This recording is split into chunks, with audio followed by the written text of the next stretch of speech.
Over the past year, President Javier Milei has embarked on a highly ambitious program of economic reform aimed at stabilizing Argentina's chronically unsteady economy and laying the groundwork for sustained growth. Following a surprise third-quarter increase in GDP, President Milei is now focused on developing and expanding his reform agenda to solidify Argentina's recovery and lay the foundation for long-term stability. A centerpiece of this renewed push is his commitment to deepening microeconomic reforms, completing key privatizations, and implementing radical changes to the country's monetary system.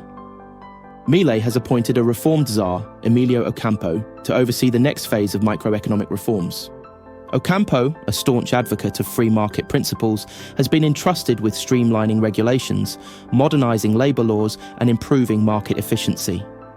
His role is to drive reforms that address structural inefficiencies, reduce costs for businesses, and foster a more competitive economic environment. This includes expanding labor market flexibility and further opening Argentina to international trade and investment. Privatization remains a central pillar of President Javier Milei's economic agenda. No major state-owned enterprises have yet been sold, but significant steps have been taken to pave the way for future privatizations, including restructuring companies like Aerolíneas Argentinas to reduce costs and improve efficiency, making them more appealing to private investors. However, these efforts are still in the preparatory stages and face resistance from Congress, labor unions, and sections of the public. These are all positive developments and should place Argentina in a much stronger economic position. However, perhaps the most radical element of Milei's economic vision is his plan to overhaul Argentina's monetary system. While the peso remains under a managed exchange rate system, Milei has proposed transitioning the economy to full dollarization.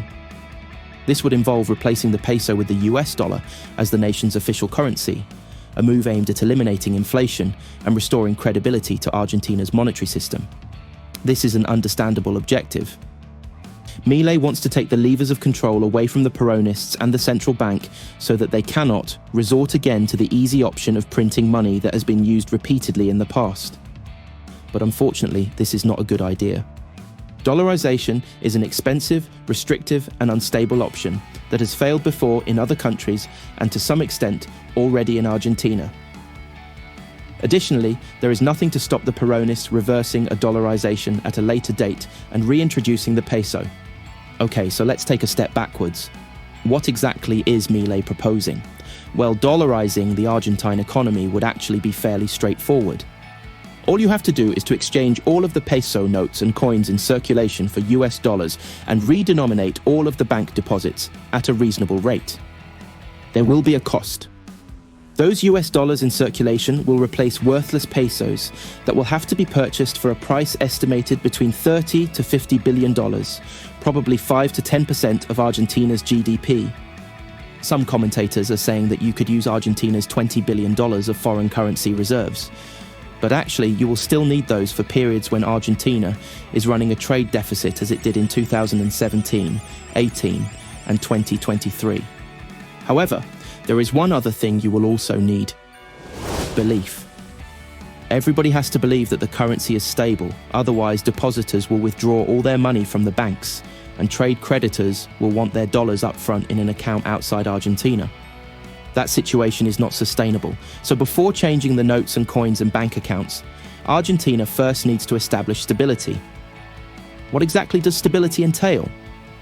Well, to begin with, the government has to prove it can fund itself, it has to run a fiscal surplus, it also has to get inflation under control, the country will have to run a consistent trade surplus, and the banking sector will need to be strong, resilient, and well capitalized. In short, money needs to be running towards Argentina, rather than running away from it.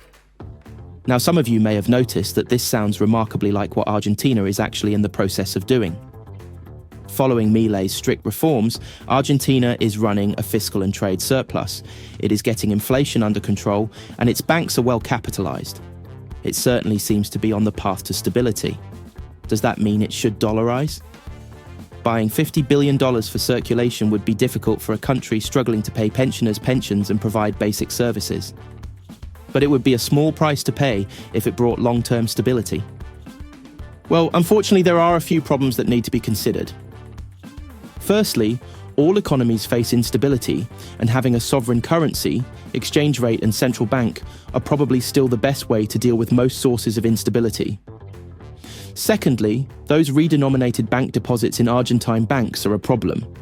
You may have wondered about them when I mentioned them earlier, and you were right to. They aren't really US dollars.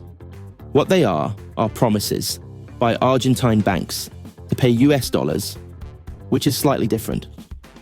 Now, in fairness, it could be argued that US dollars in Wells Fargo or JP Morgan are also just promises to pay US dollars. But there is an important difference. US bank deposits in the US are by and large backed up by deposit guarantees from the Federal Reserve. And the Fed has an unlimited capacity to print money and support that guarantee. Argentine banks don't have that support, and that means two things.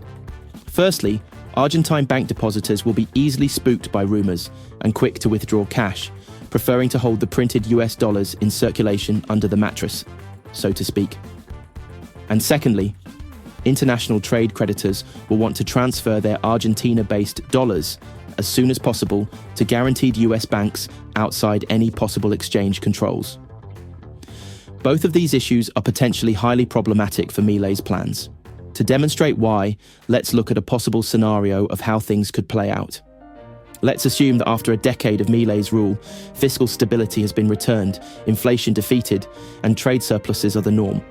The economy has been dollarized, and everything ticks along nicely for a few years, even if growth may be a bit weak. Then the Fed, seeing an overheating US economy, raises interest rates. In order to stop an outflow of dollars to the US, Argentine banks also have to raise interest rates. This is the case even though the Argentine economy is growing very slowly, and the increase in rates will probably cause an economic contraction. Worse is yet to come. Brazil, Chile, and other South American countries devalue to help cushion the impact of the US moves, but Argentina is unable to devalue as it is actually using the dollar. This makes Argentina's exports less competitive, causing a trade deficit. With dollarization, this means more dollars are leaving Argentina than are coming in. In order to fund the monthly shortfalls, Argentina has to start using its $22 billion of reserves. But these are limited, and if the deficit continues for many months, the available reserves will literally run out. Next, the global slowdown causes a fall in commodity prices, hitting Argentina's trade deficit further. Beef, soya, oil, and other commodity export prices are worth less, while import prices remain high. Finally, the slowing economy, the rising interest rates, and the worsening trade position leads to protests on the streets in Buenos Aires. People are losing their jobs and defaulting on mortgages, causing huge social costs. Additionally, rumors, probably unfounded, start to spread about a bank in trouble. People start to withdraw their money in what quickly becomes a systemic banking crisis. The government, unable to print dollars, has no option but to ban bank withdrawals and ban transfers to the US. Argentines, unable to get their money out, are forced to resort to barter. You can probably see that this type of scenario is unsustainable. It would not be long before law and order would completely break down. If things got this bad, the government would have to backtrack and reverse the dollarization program. It would have to issue a new Argentine peso. Do you think the scenario described is unlikely? Such a sequence of negative events, one after the other, does seem very unfortunate. Well, it probably happens more often than you think, and it is basically what happened in the Argentine crisis of 2001. Although at the time the central bank was using a currency board to fix the exchange rate rather than a full dollarization of the economy. Argentina was forced to devalue and actually ended up defaulting on its US dollar-denominated loans before enjoying many years of growth. An interesting takeaway from this is that the strict conditions of dollarization, designed to prevent crises, can paradoxically create them. The lack of a central bank to guarantee bank deposits, coupled with the inherent fragility of dollar-denominated accounts in Argentina, can actually undermine confidence. Exporters and creditors would likely move their funds abroad at the first sign of trouble, further destabilizing the system. Even rumors of instability can often be enough to trigger a self-fulfilling panic. All economies face negative events and challenges, and having your own sovereign currency offers vital flexibility to manage these challenges. A central bank can act as a lender of last resort, guaranteeing bank deposits and maintaining liquidity. A floating currency allows for automatic adjustments to external shocks, distributing the burden of economic corrections more evenly across the economy. A sovereign, freely exchangeable currency also enables governments to honour foreign payments and provides a buffer against external shocks. For example, devaluations in Brazil and Chile highlight how floating currencies can absorb economic pressures more efficiently than fixed ones. A floating exchange rate can effectively adjust the external cost of wages across the economy without the need to renegotiate millions of individual employment contracts. So if dollarization isn't the answer, then what is? Well, the cause of Argentina's repeated defaults, 7 in the past century, is not complex.